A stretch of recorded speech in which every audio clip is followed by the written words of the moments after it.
আমি ঢাকা মহিখালী বাস স্ট্যান্ডে এসে বাড়িতে যাওয়ার জন্য টিকিট কাটলাম। আজ প্রায় 12 বছর পর নিজের গ্রামে যাব। 12 বছর আগেই গ্রাম থেকে চলে এসেছিলাম ঢাকায় পড়াশোনা করার জন্য। এই 12 বছরে একটাবারও যাওয়া হয়নি। সবসময় মা বাবা এসে আমাকে দেখে যেত, কিন্তু কখনো আমাকে গ্রামে যাওয়ার অনুমতি দেয়নি, এমনকি নিয়েও যায়নি। ঢাকা থেকে আমি মহাখালী বাস স্ট্যান্ডে এসে বাসের টিকিট কেটে বাসে বসে পড়লাম। বাসে বসে বসে ভাবছি বাড়িতে গেলে কি করব। এত বড় হয়ে গেলাম, তবুও গ্রামের মায়াটা এখনও ছাড়তে পারলাম না। আর তখনই আমার মোবাইলটা বেজে উঠল। আমি ফোনটা বের করে দেখতে পেলাম আম্মু আমাকে কল দিয়েছে। আমাকে কল দেওয়ার পর আমি ফোনটা তাড়াতাড়ি করে রিসিভ করলাম। আর ওপাশ থেকে তখন আম্মু আমাকে বলতে লাগলো, কি রে, তুই কি বাসে উঠেছিস নাকি উঠিসনি? আর কতক্ষণ লাগবে আসতে? আমি তোর জন্য বাস স্ট্যান্ডে তোর বাবা আর কাকাকে পাঠাচ্ছি। আম্মু, আমি তো মাত্র বাসে উঠলাম, তুমি চিন্তা করো না, আমি পৌঁছে যাব। আর আমি বাস স্ট্যান্ডের কাছাকাছি এসে তোমাকে কল দিব। তখন বাবা আর কাকাকে পাঠিয়েও। এখন পাঠাতে হবে না, মাত্র তো বাসে উঠলাম। আসতে তো মিনিমাম 4-5 ঘন্টা তো লাগবেই। যদি জ্যাম থাকে তাহলে তো আর কোনো কথাই নাই। আচ্ছা ঠিক আছে, শোন, অপরিচিত কারোর সঙ্গে কথা বলবি না, কোনো কিছু খাবি না, বুঝতে পারছিস? আর সাবধানে আসিস। কাছাকাছি এসে আমাকে কল দিস, আমি তোর বাবা আর কাকাকে পাঠিয়ে দিব। এই বলে আম্মু কল কেটে দিল। আমিও মোবাইলটা রেখে হেডফোন দিয়ে গান শুনতে লাগলাম। আর এইভাবে কিছুটা সময় পার হয়ে গেল। কিছুক্ষণের মধ্যে বাস ছেড়ে দেয়। বাস তার আপন গতিতে চলছিল। আমি আজও জানতে পারলাম না কেন আমাকে বাবা গ্রাম থেকে এতদিন দূরে রেখেছিল। কি সমস্যা সেটাই তো এখনও পর্যন্ত জানতে পারলাম না। তবে সেগুলো বাড়িতে গিয়ে জানা যাবে। আর তখন আবারও আমার মোবাইলটা বেজে উঠল। এবার পুরো মেজাজ খারাপ হয়ে গেল, কারণ বারবার মোবাইলে কল আসাটা বিরক্তিকর। আমি ফোনটা বের করে দেখতে পেলাম স্যার আমাকে কল দিয়েছে। আমি তাড়াতাড়ি করে কলটা রিসিভ করলাম। রিসিভ করে সালাম দিলাম। আর তখন ওপাশ থেকে স্যার আমাকে বলতে লাগলো, শোনো, আমি তোমার ইমেলে একটা লোকের ইনফরমেশন পাঠিয়ে দিয়েছি। তুমি এগুলো দেখবে আর ওর ব্যাপারে খোঁজখবর নিবে। পরবর্তীতে আমি তোমাকে জানিয়ে দিব তোমাকে কি করতে হবে। ওই লোকটার ব্যাপারে সব কিছু খুঁজে বের করতে হবে। লোকটা কোনো একটা গ্যাংয়ের লিডার, তবে লোকটা কি করে সেটা আমরা এখনও কোনো কিছুই জানি না। তুমি সব কিছু খুঁজে বের করবে। আমি স্যারের সঙ্গে কথা বলে কলটা কেটে দিলাম। ভেবেছিলাম ছুটিতে এসেছি, শান্তিতে কতদিন বাড়িতে গিয়ে থাকবো। আর স্যার আমাকে সেই সুযোগটা আর দিল না। পুরো মেজাজটাই খারাপ হয়ে যাচ্ছে, কারণ এত কাজ মানুষকে কি করে দেয়? সব কাজ আমাকেই কেন করতে হবে?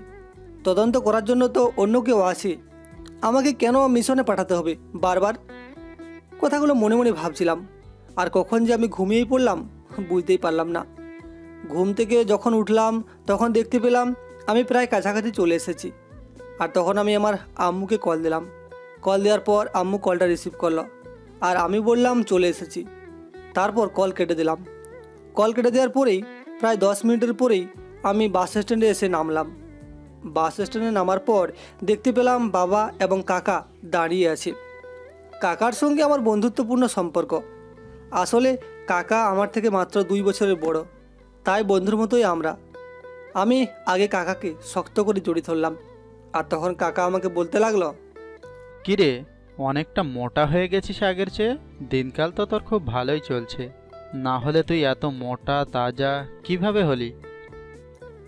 কি যে বলো কাকা, চলো বাড়িতে যাওয়া যাক। আজকে প্রায় 12 বছর পর বাড়িতে ফিরলাম। তোমরা কেন যে আমাকে আসতে দিচ্ছিলে না সেটাই জানি না। এত কথা বলতে হবে না, তাড়াতাড়ি করে গাড়িতে ওঠ। এখানে থাকাটা তোর জন্য নিরাপদ নয়। বাবার কথা শুনে কিছুটা চুপ হয়ে গেলাম। এখানে থাকাটা আমার নিরাপদ নেই মানে? বাবা এসব কী বলছে?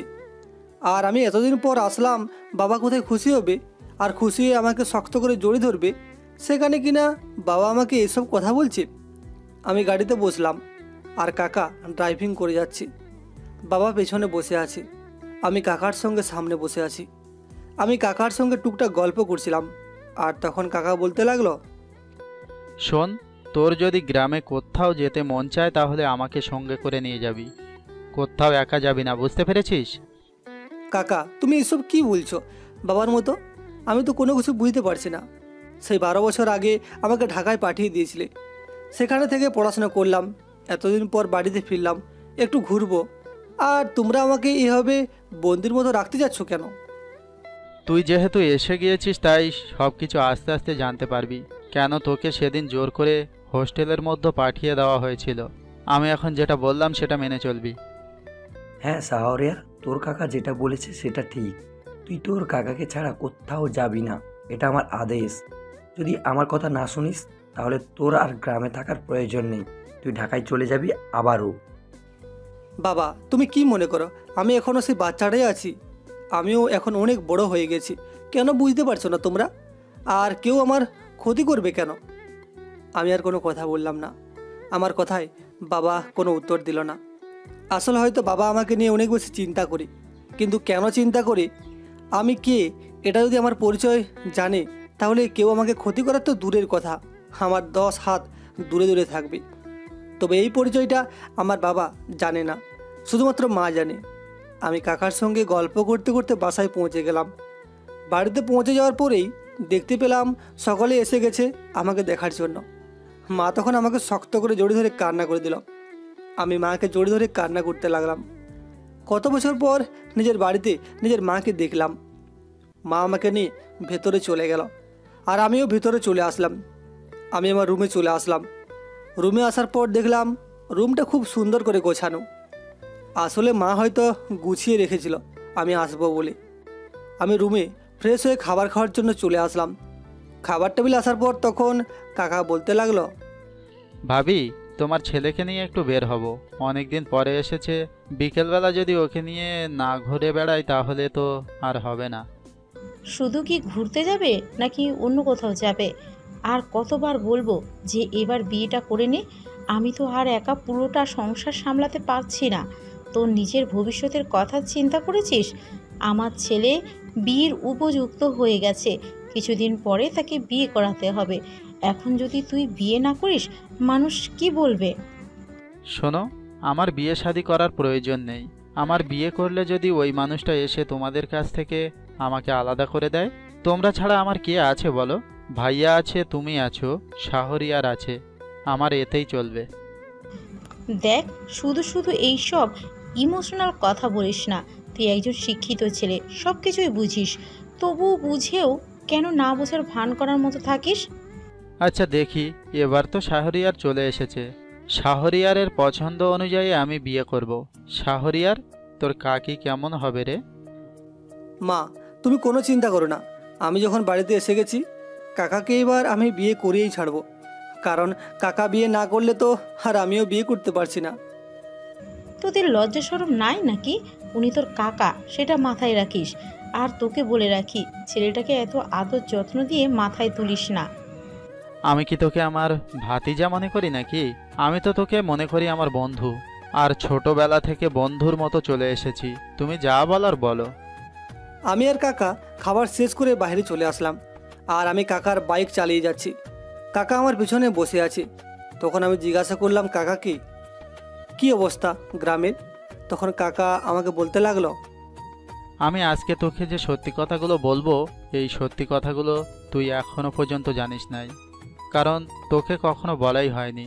তোর বয়স যখন 3 বছর, তখন আমার বড় বড় দুজন, মানে তোর বড় কাকাকে ওই মির্জা বাড়ির লোকজন খুন করেছে।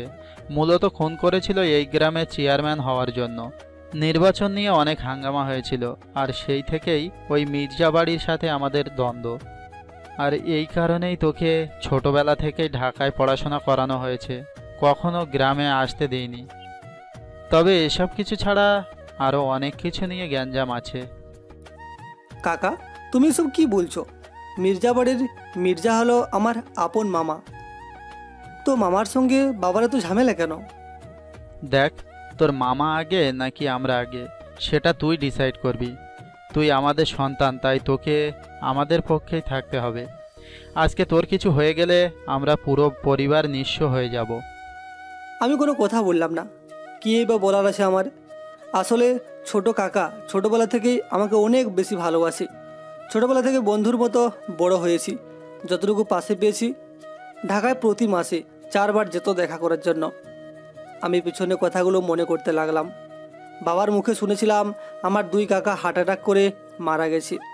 তাহলে কি সেদিন আমাকে মিথ্যা বলেছিল বাবা এবং মা? আমি যেন আসল সত্যিটা জানতে না পারি, সে কারণেই আমাকে মিথ্যা বলেছিল। আমি বাইক চালিয়ে যাচ্ছিলাম আমার মতো করে। হঠাৎ করে কোথা থেকে একটা ওড়না এসে আমার মুখের ওপর পড়ল। আমি সাথে সাথে বাইক ব্রেক করলাম। আর ওড়নাটার মধ্যে অদ্ভুত রকমের ঘ্রাণ, সেটা আমাকে মুহূর্তের মধ্যে পাগল করে দিচ্ছে। আমি ওড়নাটা হাতের মধ্যে পেঁচিয়ে নিলাম। তখন কোথা থেকে সুন্দরী রমণী এসে আমার হাত থেকে ওড়না নিতে নিতে আমাকে বলতে লাগলো, মেয়েদের কোনো কিছু পেলে মাথা ঠিক থাকে না, তাই না? বকাটে ছেলেদের জন্য আজকাল চলাফেরা করা যায় না। ওয়েট, আপনি এভাবে কথা বলছেন কেন? আমি কি করলাম? আপনার ওড়না আমার মুখের উপর এসে পড়েছে বাইক রানিং থাকা অবস্থায়। আর একটু হলেই তো ধান খেয়ে যেতাম। হয়েছে, আর মিথ্যা বলতে হবে না। ওড়নাটা এবার দেন, আমি এই পেয়ারাগুলো রাখবো, বুঝতে পারছেন? আমি এতক্ষণ মুখের দিকে তাকিয়ে কথা বলছিলাম, আর হাতের দিকে তাকিয়ে দেখলাম অনেকগুলো পেয়ারা রয়েছে।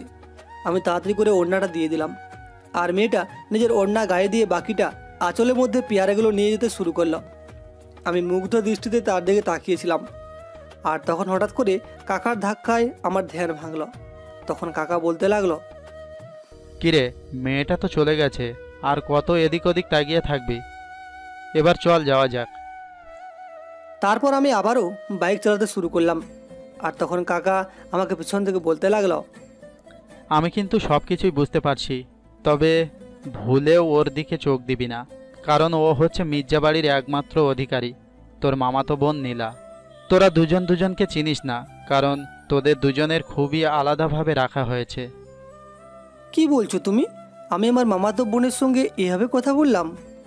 তারপর আবার আমরা দুজন দুজনকে কেউ চিনিও না? এটা কোনো কথা হলো? তোমরা 2 পরিবার কেন শুধু শুধু এমন করছো বলো তো? এসব কিছু তোরে এখন বুঝতে হবে না, এখন আপাতত বাসায় চল, অনেক ঘোরাফেরা করা হয়েছে।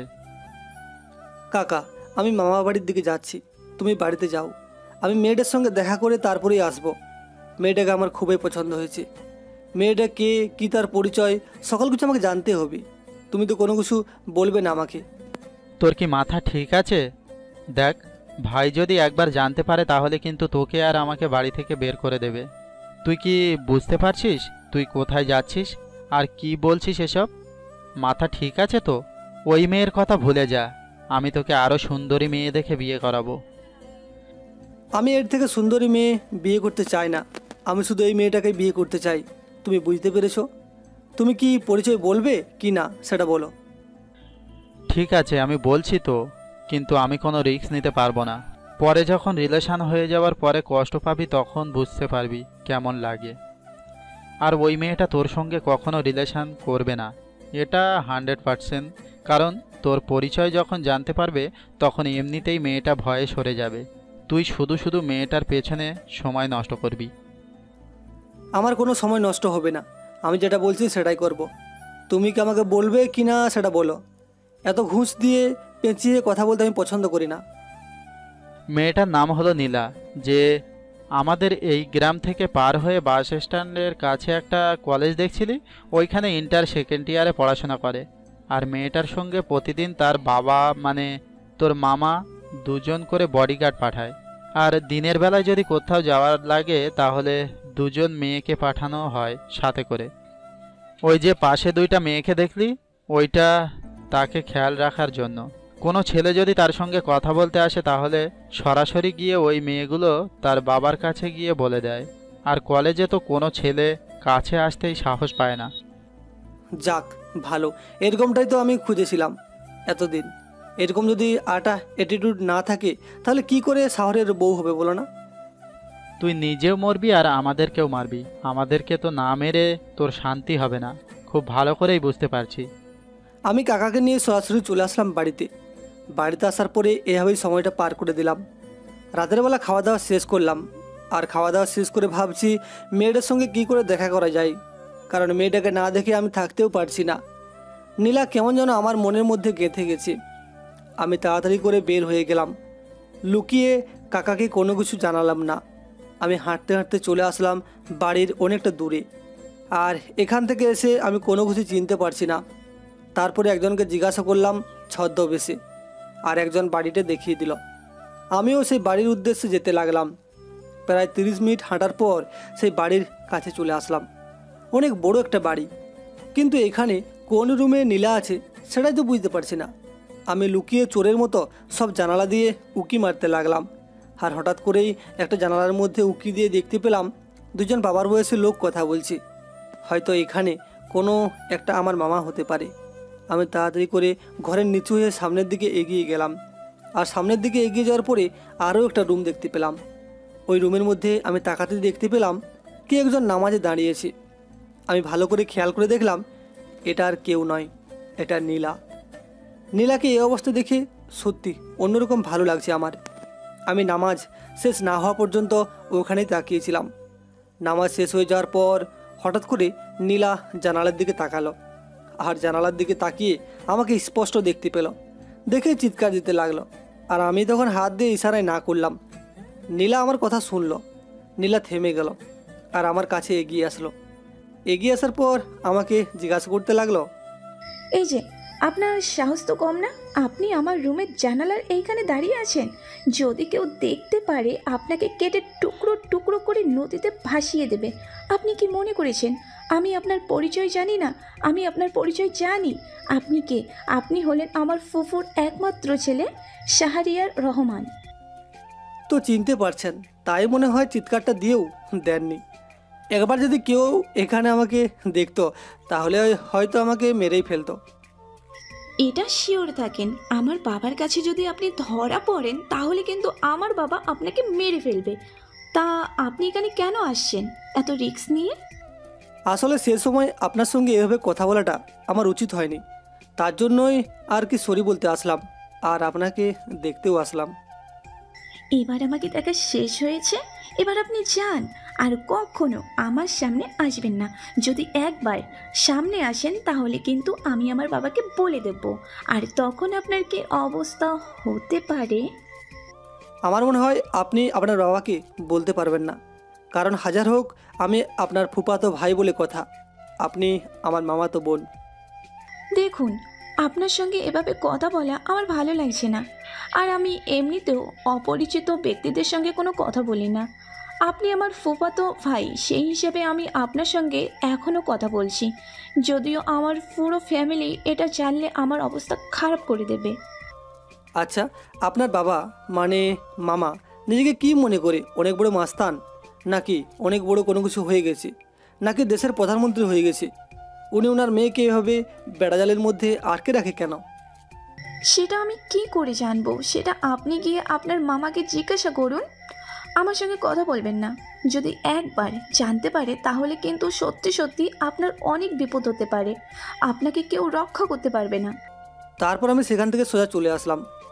আসলে আসতে চাইছিলাম না, কিন্তু নীলা এত করে বলতে লাগলো তাই না এসে পারলাম না।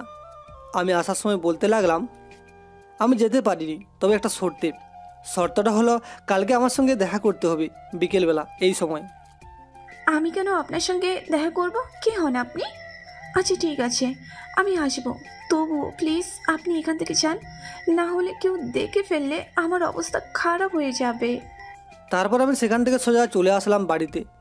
বাড়িতে আসার পরেই কাকা আমাকে দেখে নিল।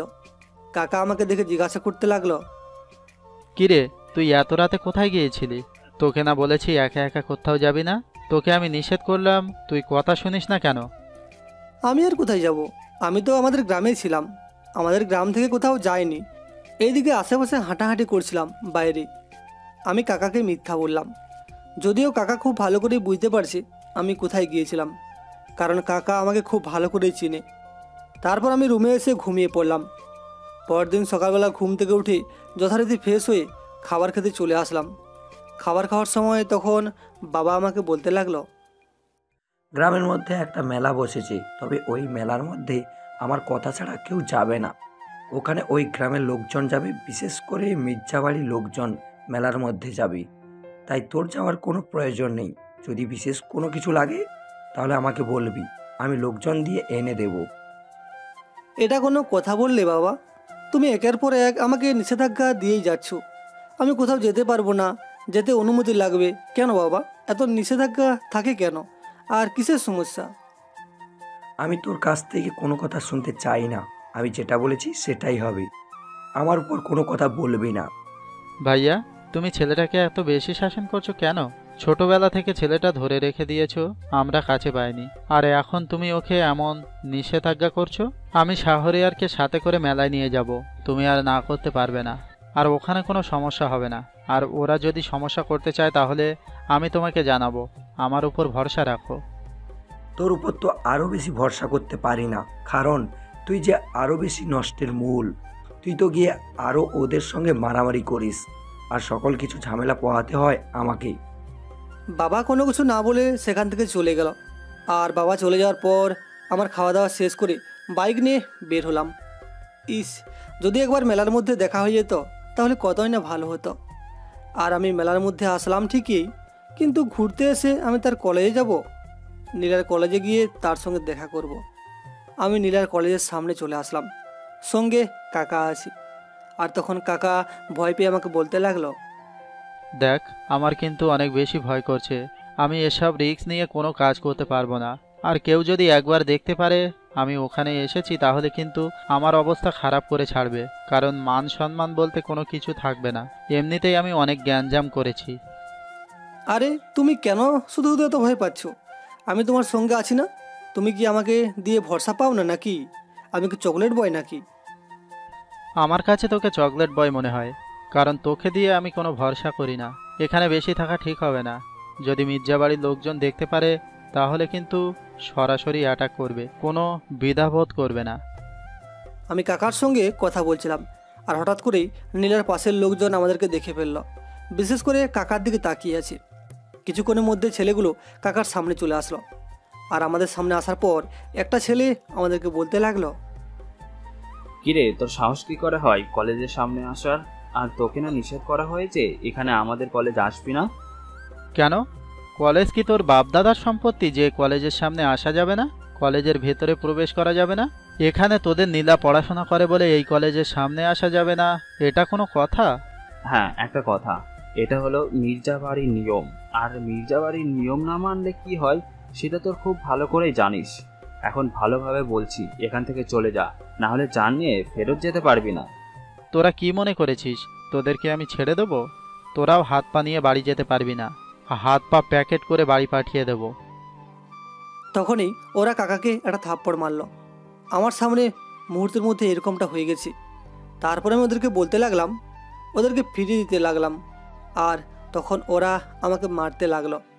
তখন কাকা ওদেরকে বলতে লাগলো, তুই জানিস না কার গায়ে হাত দিয়েছিস? তুই শাহরিয়ারের গায়ে হাত দিয়েছিস।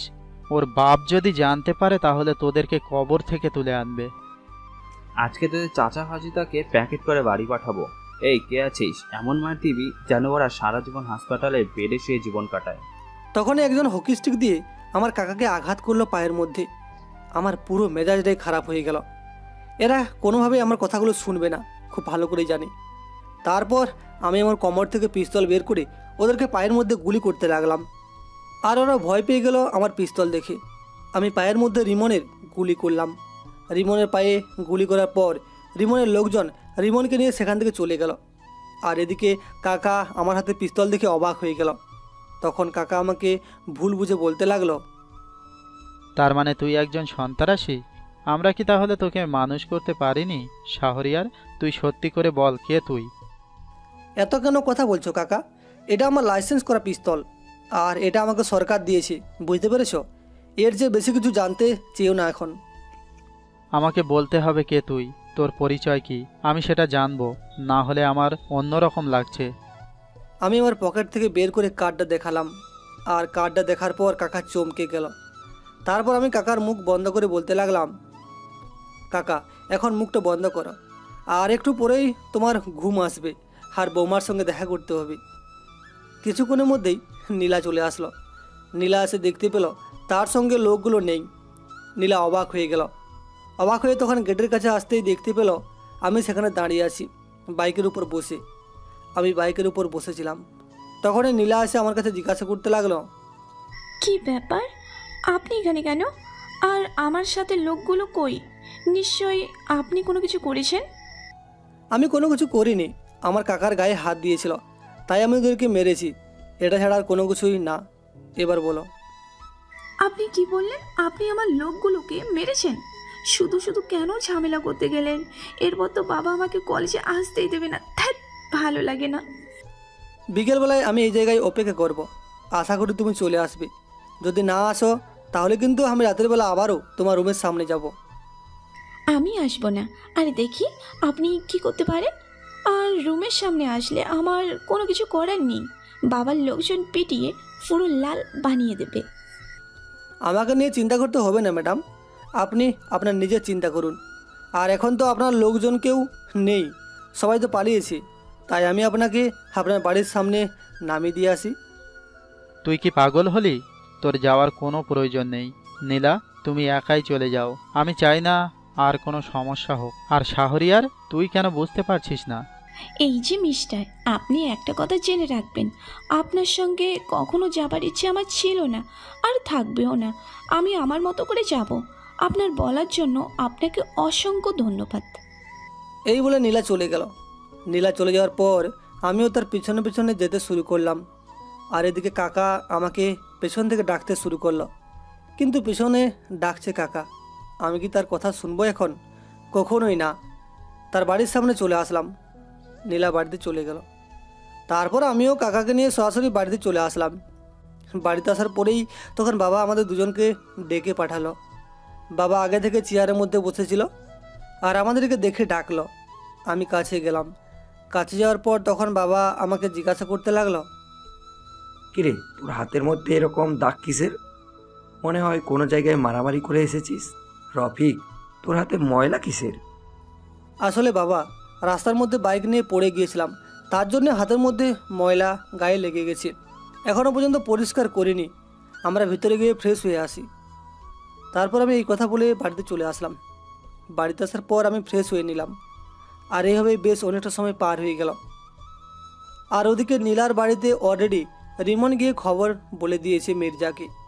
রিমন ওদিকে বলতে লাগলো, আফজাল সাহেব, এখন আর তারা একা নেই। আফজাল সাহেবের ছেলে এসে গেছে। এখন আর আগের মতো খোঁড়া সাপ হয়ে কখনো থাকবে না। এখন থেকে ওরা অ্যাটাক করবে আমাদের। যতই উপরে উঠুক না কেন, আমি গোড়া থেকে সবকিছু ছেটে ফেলবো। ভুলে যাব ও আমার আত্মীয়। আর ওই ছেলেটার কথা বলছিস, ওই ছেলেটা আর কি আর করবে? ওই ছেলেটাকে আমি দেখে নিব, পারলে ওই ছেলেটাকে মেরে ফেলবো। ওই ছেলেটাকে আমার মেয়ের পেছনে ঘোরাফেরা করে এরকম কিছু দেখেছিস? না কাকা, আমি ওইরকম কোনো কিছু দেখিনি। শুধু আমাদেরকে মারার জন্য হয়তো কলেজের সামনে গিয়েছিল ঝামেলা করতে, আর ওর হাতে পিস্তল ছিল, তার জন্য কোনো কিছু করতে পারিনি। না হলে তো দুইটাকে সরিয়ে দিয়ে আসতাম। আজকে কোনো কিছু করতে হবে না, চল থানায়। থানায় গিয়ে বড়বাবুকে আগে বলে আসি, দেখি বড়বাবু কোনো কিছু করে কিনা। যদি না করে তারপরে পরবর্তী সময় কি করতে হবে সেটা আমি তোকে বলে দিব। বাবা, তুমি শুধু শুধু কেন ঝামেলা করতে গেছো বলো তো? রিমন ভাইয়া মায়ের খেয়েছে শুধুমাত্র ওর ভুলের জন্য। কারণ ও হয়তো কোনো অন্যায় করেছিল, যার জন্য ওরা রিমন ভাইয়ের পায়ের মধ্যে গুলি করেছে। এইসব কিছু মনে না করে রিমন ভাইয়াকে নিয়ে তাড়াতাড়ি করে হসপিটালে যাও। ভাগ্য ভালো গুলি ছুঁয়ে বেরিয়ে গেছে। তোকে এত কথা বলতে কে বলেছে? তোকে যে কাজ দেওয়া হয়েছে সেই কাজ কর, মনোযোগ দিয়ে পড়াশোনা কর। তোকে এইসব কিছুর মধ্যে মনোযোগ দিতে হবে না। এদিকে তখন মির্জা সাহেব তার লোকজন নিয়ে সরাসরি থানায় চলে আসলো। গাড়িতে করে থানায় আসার পর ওসিকে সব কিছু দেখিয়ে সোজা হাসপাতালে চলে গেল তার লোকজনের চিকিৎসা করানোর জন্য। আর এইভাবে পার হয়ে গেল। এদিকে ওসি সাহেব থানা থেকে আমার বাবাকে কল দিল। বাবাকে কল দেওয়ার পর তখন ওসি সাহেব ওপাশ থেকে বাবাকে বলতে লাগলো, দেখুন আফজাল সাহেব, আপনি এসব গেঞ্জাম পছন্দ করেন না, সেটা আমি খুব ভালো করে জানি। কিন্তু আপনার ভাই এবং আপনার ছেলে দুজনেই ঝামেলা করেছে মির্জা বাড়ির লোকের সঙ্গে। দেখুন ওসি সাহেব, আমি কিন্তু মিথ্যা বলা একদমই পছন্দ করি না। কে কি বললো না বললো সব কিছু বিশ্বাস করে আপনি আমাকে ফোন দিয়ে এইসব কথা বলতে পারেন না। আমার ভাই হয়তো করতে পারে, কিন্তু আমার ছেলে তো গ্রাম সম্পর্কে কোনো কিছুই চেনে না। এখনো পর্যন্ত মারবে তো দূরের কথা। দেখুন, আমি যতটুকু খবর পেয়েছি আপনার ছেলে ওখানে ছিল। আর আপনার ছেলেও হাত দিয়েছে। আর এটা যদি আপনি শাসন না করেন তাহলে কিন্তু এর চেয়ে বেশি বড় সমস্যা হতে পারে আপনার জন্য।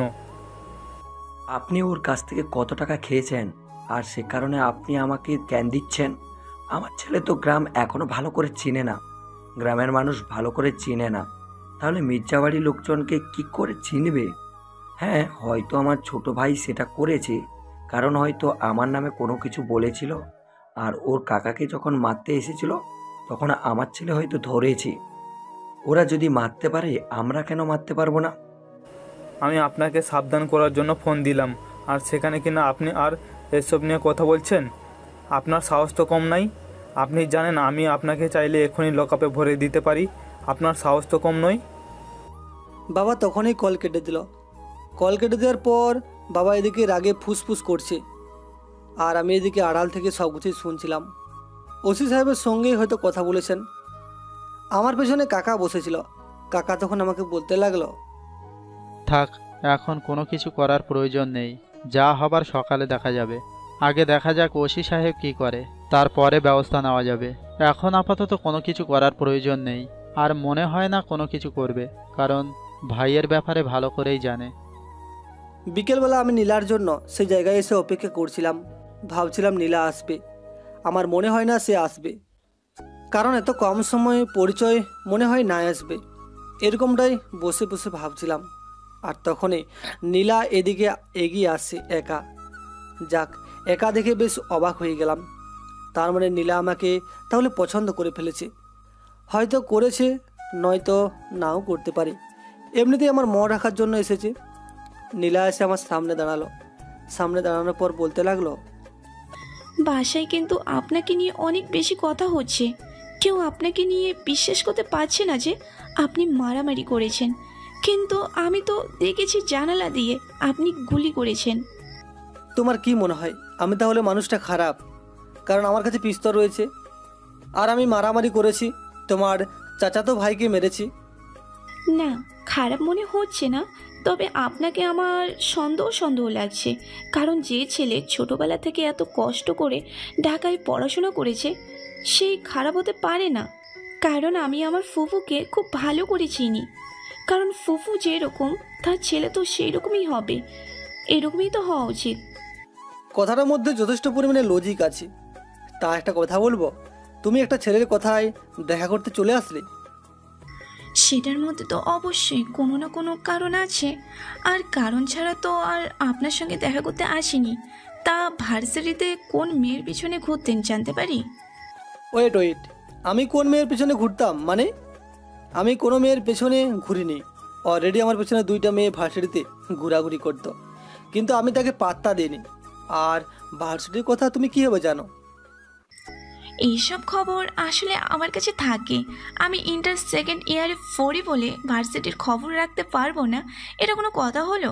আপনি কোন জায়গায় থাকতেন, ভার্সিটিতে পড়তেন, কারা আপনার বন্ধু ছিল, সব জানি। তা আমার ব্যাপারে এত কিছু জানেন কি করে শুনি? আপনার এত কিছু জানার তো কোনো কথা নয় আমার ব্যাপারে। আসলে ভয় পাওয়ার কোনো কিছু নেই। ফুফুর কাছ থেকে সব কিছু জেনেছি। এমনিতেই ফুফুকে কথায় কথায় জিজ্ঞেস করতাম। ফুফুর সঙ্গে প্রায় আমার মোবাইলে কথা হয় সেই জন্য। তবে সেটা পরিবারের কেউ জানে না, কারণ পরিবারের কেউ জানলে হয়তো কোনো সমস্যা হতে পারে, তার জন্য। ও আচ্ছা, এই কথা। আমি তো ভেবেছিলাম কি নাকি। যাক, বাদ দিন। তা আমার জন্য মনে হয় তোমার সামথিং। তা না হলে তো কখনো দেখা করতে আসতে না। ভুল, নাথিং। আপনার জন্য কোনো কিছুই না। আপনাকে ভালোবাসতে আমার বয়ে গেছে। আপনার মতো কত ছেলে আমার পিছনে পড়ে আছে। আমি তো তোমাকে কখনোই বলিনি যে তোমার পেছনে কয়টা ছেলে পড়ে আছে কিনা। আমি বললাম তোমার মনে আমার জন্য ভালোবাসা আছে। আপনাকে কেন ভালোবাসতে যাব? তারপর আবার আপনি আমার বাবার শত্রুর ছেলে। আপনার সঙ্গে আমার ভালোবাসার সম্পর্ক কখনো হবে না, আর হলেও বিয়ে দেবে না। দেখো, আমি তোমাকে সরাসরি কথা বলতে চাই, কারণ আমি সরাসরি কথা বলতে পছন্দ করি। আমার সম্পর্কে তুমি কতটুকু জানো সেটা আমি জানি না, তবে যতটুকুই জানো ততটুকুই মনে হয় এনাফ। আসলে আমি তোমাকে যেদিন প্রথম দেখেছিলাম সেদিন তোমাকে ভালোবেসে ফেলেছি। তখন এটা মনে হয়নি যে তুমি আমার মামাতো বোন বা তুমি আমার বাবার শত্রুর মেয়ে, এরকমটা কখনোই মনে হয়নি। আর আমি সব কিছু জানার পরেও এখনও বলছি তোমাকে আমি ভালোবাসি। আর আমি চাই যে আমাদের ভালোবাসার সম্পর্কের মধ্য দিয়ে আমাদের দুই পরিবার যেন এক হয়ে যায়। এই কথা বলার পর আমি নীলার কাছে এগিয়ে গিয়ে তার হাত ধরলাম। আর তখন সে কোনো কিছু না বলে সেখান থেকে চলে গেল। আমি তো আর চলে যাওয়ার দিকেই তাকিয়ে রইলাম। হয়তো তার আমাকে পছন্দ হয়নি। এত ঝামেলার মধ্যে সে কখনোই আমাকে ভালোবাসি বলবে না, এটা আসলেই সম্ভব নয়। আমি তখন পিছন থেকে তাকে বলতে লাগলাম, আমি তোমার জন্য সত্যিই সারা জীবন অপেক্ষা করতে পারবো। নীলা কোনো কথা ছাড়াই সেখান থেকে চলে গেল। আর আমিও সেখানে কিছুক্ষণ দাঁড়িয়ে থেকে বাসায় মন খারাপ করে চলে আসলাম। সত্যি বলতে নীলাকে আমি আমার নিজের জীবনের থেকেও অনেক বেশি ভালোবেসে ফেলেছি। কিন্তু নীলা কেন আমাকে মানতে পারছে না? তাহলে কি পরিবারের চাপের জন্য সে আমাকে মানতে পারছে না, নাকি আমি আসলেই নীলাকে মনের মতো করে ভালোবাসতে পারিনি? এসব কিছু বাড়িতে এসে ভাবছিলাম, রুমে শুয়ে শুয়ে এসব কথা ভাবছিলাম।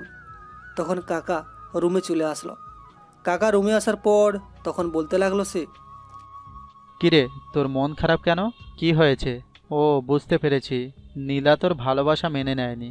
নিশ্চয়ই নীলাকে প্রপোজ করেছিলি, তাই না? হ্যাঁ করেছি, কিন্তু তুমি এসব কি করে জানো? কে তোমাকে এই কথা বললো? কিছুই তো বুঝতে পারছি না। আমার কাছে সব কিছু খবর আছে। কারণ হলো ওই বাড়ির মেয়ের সঙ্গে আমার অনেক দিনের রিলেশনশিপ চলছে, কিন্তু আমি আমার পরিবারকে বলতে পারছি না। তোর সঙ্গে ঠিক হয়ে গেলে আমার সঙ্গে ঠিক হয়ে যাবে। আমি কাকার কথা শুনে হতভম্ব হয়ে গেলাম। শালার চাচা ভাতিজা মিলে দুজনকেই এই বাড়িতে নিয়ে আসবে, ভাবতে জানি কেমন লাগছে। আমি এদিকে কাকার সঙ্গে কথা বলছিলাম, আর ওদিকে নীলা তখন শুয়ে শুয়ে চিন্তা করতে লাগলো। আমি তো সেই ছোট্টবেলা থেকে শাহরিয়ারকে পছন্দ করি, ভালোবাসি, তাহলে কেন আমি সেই সময় শাহরিয়ারের ডাকে সাড়া দিতে পারলাম না? কেন আমি সেই সময় চুপচাপ সেখান থেকে চলে আসলাম? হয়তো শাহরিয়ার আমাকে ভুল বুঝে কষ্ট পেয়েছে, কিন্তু আমি তো চলে আসতে চাইনি, আমাকে চলে আসতে বাধ্য করেছে। কারণ আমার বাবা যদি একবার জানতে পারে তাহলে শাহরিয়ারকে মেরে ফেলতো, কোনো দ্বিধাবোধ করবে না। আমি কি করে চাইবো আমার প্রিয় মানুষটা এভাবে হারিয়ে যাক? আমরা কি কখনো পারবো না এক হতে? আমি কি শাহরিয়ারকে কল দেব? কিন্তু সে আবার কি মনে করবে যদি আমার ফোনটা না ধরে? আমি মনে মনে এসব কিছু ভাবছিলাম, আর ভাবতে ভাবতে সিদ্ধান্ত নিলাম একবার কল দিয়ে দেখা যাক। ওর সঙ্গে আলোচনা করলে হয়তো কোনো কিছু বের করতে পারবো। আর ওর কাকার সঙ্গে তো আমার আন্টির রিলেশন বেশ অনেক দিন ধরেই, তারা অনেক বছর ধরেই তো রিলেশনে আছে, কিন্তু হয়তো পরিবারের কারণে এত বছর কাউকেই বলতে পারেনি, হয়তো আমাদের কারণে বলতে পারবে। আমি ভাবতে ভাবতে শাহরিয়ারের নাম্বারে কল দিলাম। নাম্বারটা অনেক আগে সেভ করা ছিল, কিন্তু শাহরিয়ার আমার নম্বর জানে না কখনোই। আমি নাম্বারটা সেভ করে রেখেছিলাম অনেক আগেই। রাতে ভাবতাম তাকে কল দিই, কিন্তু লজ্জায় আর কল দেওয়া হয়নি। মানুষটা হয়তো কি মনে করবে। আমি কল দেওয়ার পরে কিছুক্ষণ পরে কলটা রিসিভ করলো, আর রিসিভ করার পরে সালাম দিল। তারপরে আমি এদিকে চুপ করে আছি, আর তখন ওভাস থেকে তখন শাহরিয়া বলতে লাগলো, আরে ভাই, কে আপনি?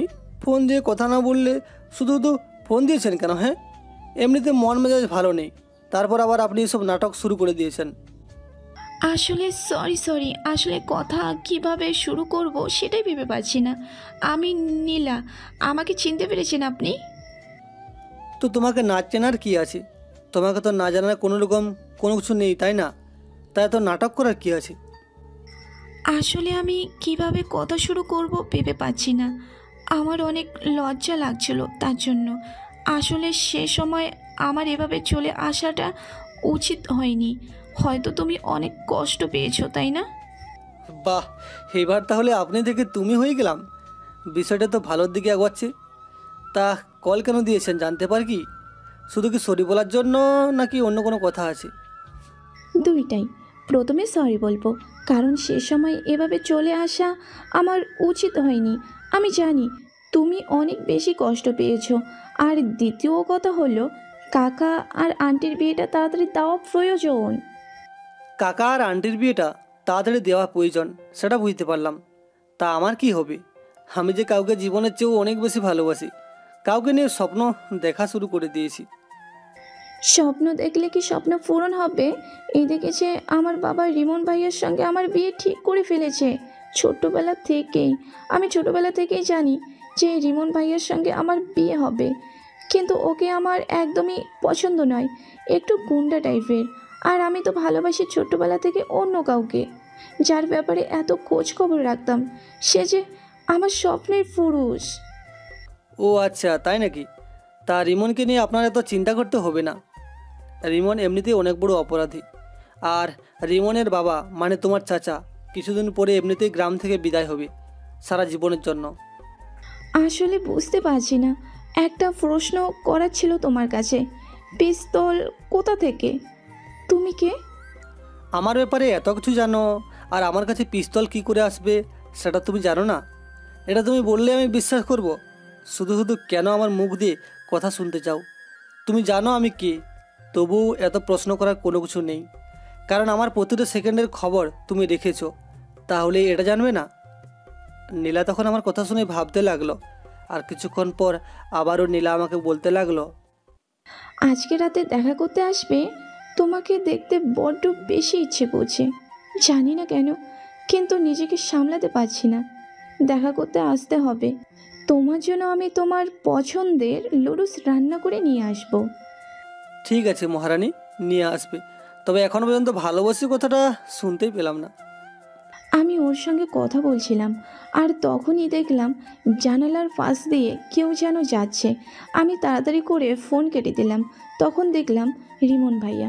আর রিমন ভাইয়া আমার হাতে ফোন দেখে তখন আমাকে জিজ্ঞেস করতে লাগলো, কিরে, তুই মনে হয় কারোর সঙ্গে ফোনে কথা বলছিলি, আর আমাকে দেখে হন্তদন্ত হয়ে ফোন কেটে দিলি।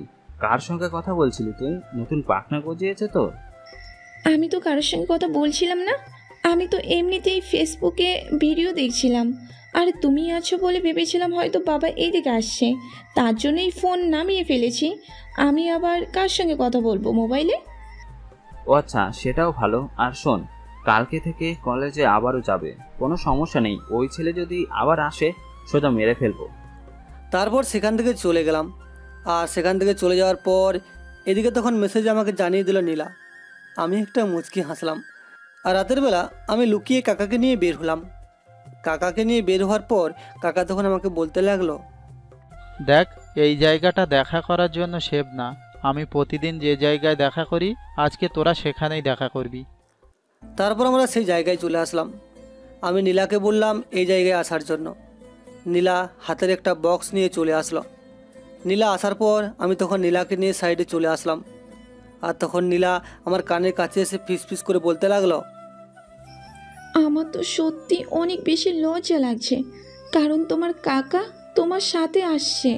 হাজার হলো উনি আমার হবু কাকা শ্বশুর, ওনার সামনে কি করে এসব করি? তুমি খুব ভালো করেই জানো কাকার সঙ্গে আমি কতটা ফ্রি, দুজন বন্ধুর মতো। আমি কখনোই তাকে কাকা মনে করি না, শুধু সম্বন্ধের কারণে ওনাকে কাকা ডাকি। আমরা খুবই ভালো বন্ধু আর বেস্ট ফ্রেন্ড। আমি সেটা বুঝতে পারছি, কিন্তু উনি তো আমার হাজার হলো কাকার শ্বশুর, তাই না? আমার তো লজ্জা লাগছে, তোমার তো লজ্জা শরম কোনো কিছুই নেই, এটা তো আমি আগে থেকেই জানি। দেখো তোমার আন্টি আমার কাকাকে কি পরিমাণে পটিয়েছে আমার মতো, আর আমার কাকার মতো ছেলে তোমরা খুঁজে পেয়েছো, এটাই তোমাদের ভাগ্য। না হলে যে তোমাদের কপালে কি ছিল, তোমাদেরকে কেউ বিয়ে করতে আসতো না তোমাদের পাপের কারণে। একদম মোটেও এ কথা বলবে না। কত ছেলে আমাদের বিয়ে করার জন্য পাগল, আর আমার আন্টি তো আমার চেয়েও বেশি সুন্দরী। আমার আন্টিকে বিয়ে করার জন্য অনেক ছেলেই পাগল, শুধুমাত্র তোমার কাকাকে কষ্ট দিতে চায়নি বলে এখন পর্যন্ত প্রেম করে যাচ্ছে। মার খেয়েছো কখনো? আচ্ছা আমাকে একটা তথ্য দাও তো। এখন এসব কথা বাদ দিয়ে আসল কথা বলি, যে কারণে তোমার সঙ্গে আমি দেখা করতে এসেছি। তুমি আজকে রিমনের ঘরে যাবে। রিমনের রুমে যাওয়ার পর রিমনের ল্যাপটপে যা কিছু আছে সব কিছু কপি করে এই পেন ড্রাইভের মধ্যে ভরে দেবে। রিমনকে অ্যারেস্ট করতে হবে। রিমন এবং তার বাবা ড্রাগসের ব্যবসায় জড়িত রয়েছে, তবে সেটা আমার মামা মানে তোমার বাবা জানে না। এখন যদি তাকে অ্যারেস্ট না করা হয় তাহলে তোমার বাবাও সাথে ফেঁসে যেতে পারে। কিন্তু ভাইয়া যদি আমাকে সন্দেহ করে তাহলে কি হবে? আর আমি এমনিতেও রিমন ভাইয়ার রুমে কখনো যাই না। আজকে শুধু যাবে, গিয়ে প্লিজ কাজটা করে দাও। এটা শুধু আমার জন্য না, তুমি দেশের জন্য কাজ করছো। দেখো, এরকম দুইটা অপরাধী ঘুরে ফিরে সব কিছু করবে আর হাতের নাগালে থাকবে, আমরা কোনো কিছু করব না, এটা তো হতে পারে না। সব কিছু যদি আইনের লোক করতে পারে, তাহলে সাধারণ মানুষ কিসের জন্য? আচ্ছা ঠিক আছে, আমি সব কিছু কপি করে এনে দেবো যেভাবে পারি, তবে অনেক বেশি রিস্ক হয়ে যাবে। যদি একবার রিমন ভাই আমাকে সন্দেহ করে তাহলে কিন্তু আমার খবর আছে। ওই রিমন যদি তোমার কোনো ক্ষতি করার চেষ্টা করে, তাহলে আমি মেরে ফেলবো, ক্রস ফায়ার করবো সরাসরি। তাকে অ্যারেস্ট করা তো দূরের কথা, আর তাকে ক্রস ফায়ার করলে আমাকে উপরে কোনো জবাবদিহিতা করতে হবে না। আর বিয়ের ব্যাপারে খুবই তাড়াতাড়ি কথা বলতে হবে। আমার মাথায় একটা প্ল্যান এসেছে আমাদের বিয়ের ব্যাপারে, তবে তুমি যদি পারিবারিকভাবে বিয়ের প্রস্তাব পাঠাও তাহলে কিন্তু কখনো বিয়ে হবে না। আমাদের কোনো একটা অকারেন্স করতে হবে, আর ওই অকারেন্সের মাধ্যমেই আমাদের বিয়েটা হয়ে যাবে। তুমি কি বলতে চাচ্ছ? আমি কোনো কিছু বুঝতে পারছি না, ভালোভাবে বলো। আর মনে হয় না এটা তোমার বুদ্ধি, এটা হয়তো তোমার হাতের বুদ্ধি হতে পারে, কারণ তোমার এরকম গোবর মাথায় কখনো এরকম বুদ্ধি আসবে না। কি বললে? আমার মাথায় গোবর? তোমাকে মেরে ফেলবো আমি আজকে। এত বড় সাহস তুমি আমাকে ইনসাল্ট করে কথা বলো? আমি তখন নীলার কোমর জড়িয়ে ধরলাম। নীলার কোমর জড়িয়ে ধরার পর নীলা কিছুটা লজ্জা পেয়ে গেল। তারপর আমি টেনে আমার কাছে নিয়ে আসলাম। অন্ধকারে চাঁদের আলোতে তার মুখটা স্পষ্ট ভেসে আসছে। আমি তার ঠোঁটের দিকে এগিয়ে গেলাম, আর সে তখন চোখ বন্ধ করে নিল। আমি তার ঠোঁটের মাঝে ঠোঁট ডুবিয়ে দিলাম, আর প্রায় 5 মিনিট পর ছেড়ে দিলাম। আর ওদিকে কাকা। আচ্ছা, তোমার মাথায় কি প্ল্যান এসেছে আমাকে সরাসরি বলো। আমি তো কোনো কিছুই বুঝতে পারছি না। এতে ওদের দুজনের বিপদ হবে না তো? না, ওদের জন্য বিপদ হবে না। শোনো শাহরিয়ার, তার মামার সামনাসামনি গিয়ে দাঁড়াবে, মানে ভাইয়ার সামনাসামনি গিয়ে দাঁড়াবে, দাঁড়িয়ে এমনিতেই কথা বলবে। আর এদিকে যদি শাহরিয়ার তার মামাকে পটিয়ে ফেলতে পারে তাহলে আর কোনো সমস্যা নেই, আর বাকিটা আমি ম্যানেজ করে নেব। পরে যদি শাহরিয়ার বাবা মানে তোমার ভাইয়া মেনে নেয় তাহলে ওদের বিয়েটা তাড়াতাড়ি দিয়ে দেবে। আর এদিকে তো শাহরিয়ার আম্মু মানে আপু রাজি আছে, বিয়েতে কোনো সমস্যা নেই। পরে এমনিতেই আজল চৌধুরী মেনে নেবে। বুঝতে পারলাম, তবে এটার মধ্যে অনেক বেশি রিস্ক হতে পারে। তোমার কিন্তু খবর আছে ধরা পড়লে। যদি জানে যে এসব কিছু করছো আমার সঙ্গে, তাহলে তোমার অবস্থা খারাপ করে দেবে। দেখো, একটু রিস্ক নিতেই হবে, কারণ একটু রিস্ক না নিলে তো আর আমরা এক হতে পারবো না। আর যদি একবার শাহরিয়ার আর নীলাকে এক করে দেওয়া যায়, পরে আমাদের সিটিয়ার কোনো সমস্যা নেই। বুঝতে পারলাম, তবে আমার সঙ্গে থাকতে থাকতে কিন্তু তোমার মাথার বুদ্ধি খেলছে, তোমার মাথার বুদ্ধি খুলেছে। এরকম বুদ্ধি কিন্তু আগে কখনোই আসতো না তোমার মাথায়। আমার সঙ্গে থাকতে থাকতে ইদানিং তোমার বুদ্ধি খুলেছে। শয়তান একটা, তা কথা বলার সময় সামনে এগিয়ে আসার কি দরকার? সামনে থেকেও তো কথা বলা যায়। আপনার তো মতলব আমার মোটেও সুবিধা লাগছে না। ওদিকে দেখো, বাচ্চা পোলাপনরা কত কিছু করছে, আর আমরা এদিকে দাঁড়িয়ে আছি। দাঁড়িয়ে থাকাটা মোটে ভালো দেখাচ্ছে না। ছেলে মেয়েদের সামনে এসব কি করছো তুমি? তোমার কি লজ্জা শরম নাই নাকি? পরে এসব করতে পারো, ওদেরকে মেনে নেওয়া যায়, কিন্তু তুমি কি এসব করতে পারো? তুমি তো ওদের কাকা, তাই না? তুমি শুধু কাকা নিয়ে পড়ে আছো। এদিকে আসো, তোমাকে দেখার জন্য আমি এত কষ্ট করে এখানে আসলাম, আর এত দূরে দাঁড়িয়ে থাকলে কি হবে? এদিকে আমি নীলাকে তখন তার আন্টির সঙ্গে বাসায় পাঠিয়ে দিলাম। তারপর আমিও কাকার সঙ্গে চলে আসলাম বাসায়। আর এইভাবেই সময়টা পার হয়ে গেল। আর তাকে বললাম বিকেলবেলা এসে পেন ড্রাইভটা নিয়ে যাব। তারপর নীলা বিকেলবেলা এসে আমাকে পেন ড্রাইভটা দিয়ে বলতে লাগলো, এই ফ্রেন্ড ড্রাইভের মধ্যে সব কিছু আছে, আমি সব কিছু কপি করে দিয়েছি। আর আমি যে সব কিছু দেখেছি তা দেখে আমি সত্যি অবাক হয়ে গেছি। রিমন ভাইয়া কত বড় ড্রাগসের ডিলার, আর আমরা এগুলো কোনো কিছুই জানি না।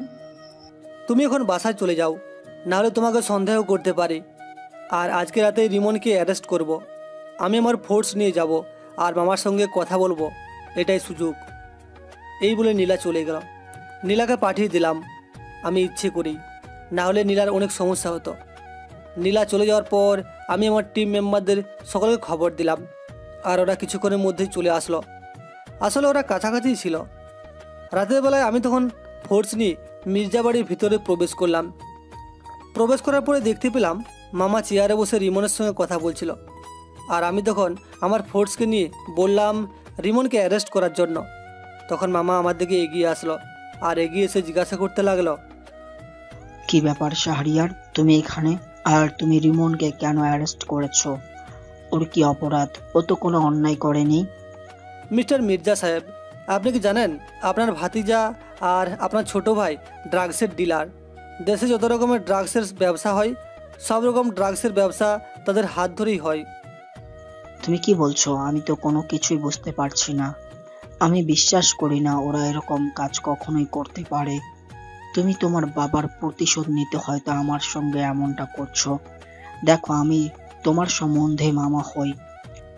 দেখুন, আমি কোনো মিথ্যা কথা বলছি না, আর আমি এখন এই মুহূর্তেই আপনার সঙ্গে ওই বিষয় নিয়ে কোনো কথা বলতে চাই না।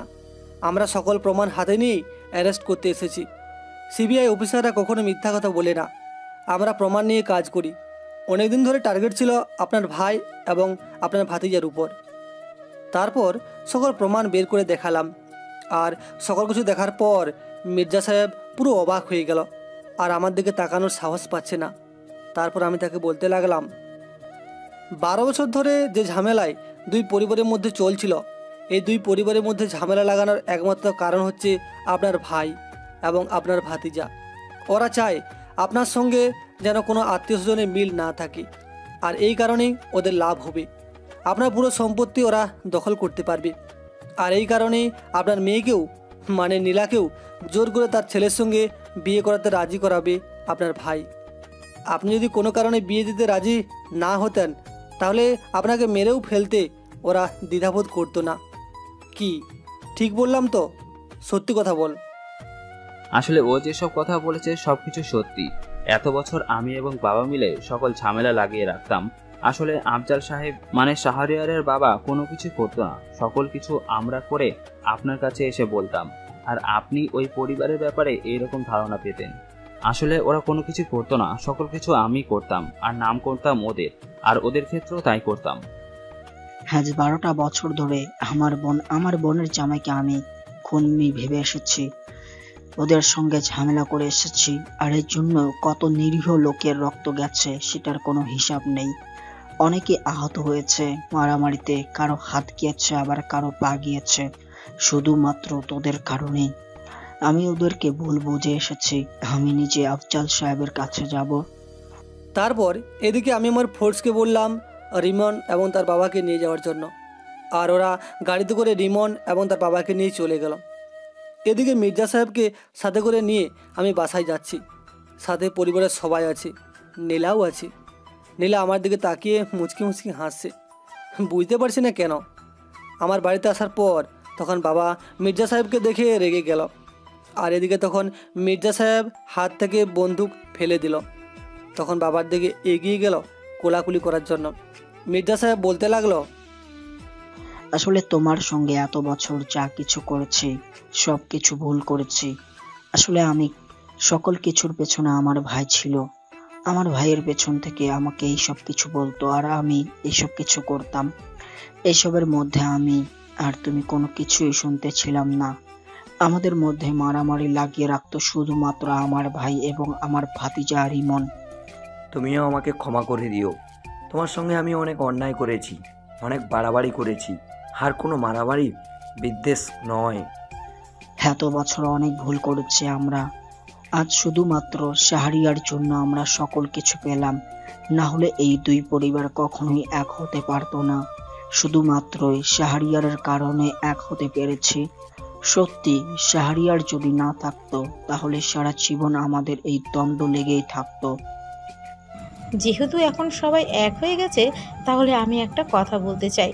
নীলার সঙ্গে শাহরিয়ার বিয়ে এবং আমার বোন রিমার সঙ্গে রফিকের বিয়েটা সেরে ফেলতে চাই। শাহরিয়ারের কাকা এবং রিমা দুজনকে অনেক বেশি ভালোবাসে। আমার বাড়ির 2টা মেয়েকে তোমার বাড়িতে দিয়ে দিব সারা জীবনের জন্য। আর এমনিতেই অনেক আগে একটাকে তুমি নিয়ে এসেছো, আর 2টা দিয়ে যাচ্ছি। যা বলবে তুমি। তবে সব কিছু সম্ভব হয়েছে শাহরিয়ারের জন্য। আজকে শাহরিয়ার না থাকলে আমরা কখনোই এগোতে পারতাম না। তাহলে তো দুটোর বিয়ের আয়োজন করতে হয়। আমি তাড়াতাড়ি করে বাসায় গেলাম, আর 2 দিন পরে ওদের বিয়ে দুজনের একসঙ্গে। বাবা তুমি সব কি বলছো? আমার তো অফিসে কাজ আছে। রিমন এবং রিমনের বাবার সাথে আরও কারা কারা আছে তাদেরকে খুঁজে বের করে অ্যারেস্ট করতে হবে। আমার এই মুহূর্তে বিয়ে করা সম্ভব না। কিছু হবে না, আমি বারবার বিয়ের আয়োজন করতে পারবো না। হয় একসাথে তোর কাকার সাথে বিয়ে করবি, না হয় নীলাকে অন্য কোথাও বিয়ে দিয়ে দেবো। হ্যাঁ, তোর বাবা ঠিকই বলেছে, 2 দিন পরেই তোর বিয়ে, এটাই ফাইনাল। তোর একার মতের উপর ভিত্তি করে বিয়ে পিছনে নিতে পারবো না। আমি আমার একমাত্র ছেলের বউকে খুব তাড়াতাড়ি ঘরে আনতে চাই।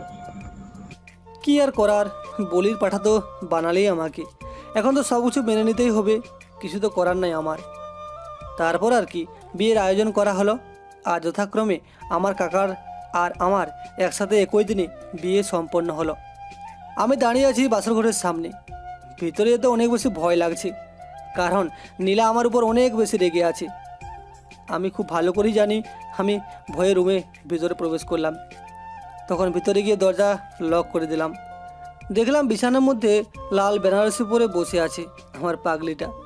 আমি সামনে এগিয়ে গেলাম, তার পাশে বসে ঘোমটাটা খুলতে যাব, তখন সে নিজেই ঘোমটা তুলে আমাকে রাগী কণ্ঠে বলতে লাগলো, বিয়ে করতে চাওনি, তাহলে আবার বউকে দেখার এত শখ কেন তোমার?